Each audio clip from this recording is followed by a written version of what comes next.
Ошогон бийик мостторду, бийик жерлерди көбүрөөк кара.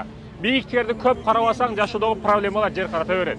Ошондуктан бийик жерлерди кара, бийик максаттарды кой, бийик ойлорду кой, ошолорго жеткенге аракет кыл, урматтуу мекендешим. Эркек бол, эч нерседен коркпо, жашоодо эч нерседен коркпо, эч качан коркпо. Аллах бар, Аллах биз менен неден коркпасын, урматтуу мекендешим, Аракет кыл, чоң натыйжаларга жет. Мисалы үчүн мен сага 2-3 жөнөкөй эле мисал берейин. Менин сонун айфонум бар, телефонум бар десем, iPhone telefonga кичинекей зарядниги болбосо, бул иштебей калат. Мен 5 жети минем, 4 жети минем, ар кандай машиналарды минем. Эгер жөнөкөй эле бензини болбосо, ал жөн эле темир болуп калат. Темирдин айырмасы жок. Бензини болбосо жүрбөйт, анын эч кандай пайдасы жок. Ошондой экен, сен дагы урматтуу мекендешим, бир жөнөкөй эле эт болуп каласың. Сөөктөн айырмаң жок, эгер сен адамдарга пайдаң болбосо. Көбүрөөк пайда беришке аракет кыл.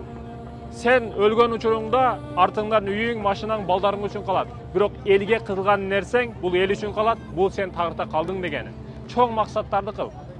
Аллах үчүн, дин үчүн, мекен үчүн, эл жер үчүн аракет кыл. Жашоону карап, алтынды карап, бүгүн неге жеттиң? Ошону ойлонушуң керек, урматтуу мекендешим. Мындай көлдөргө кел, деңиздерге кел, мостторго чык, көпүрөлөргө чык, мындай. Ушундай жерлерге чыгып көбүрөөк ойгон, жашооңду ойгот.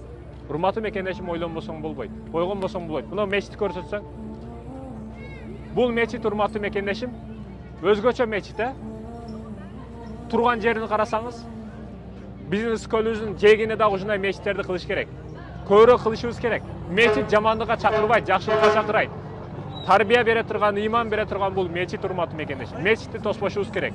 Жолукчан эжелерибизди көбөйтүшүбүз керек. Бул дегени мажбурлап, зордоп тагып кой деген эмес. Ыйман деген, иба дегенди түшүндүрүш керек эже карындаштарыбызга.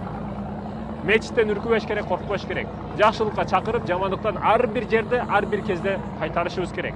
Бул урматтуу мекендешим бир нерсеге байланган маселе эмес. Бирөө тили менен, бирөө иш аракети менен айтор, жакшылыкка чакыр, жамандыктан тый.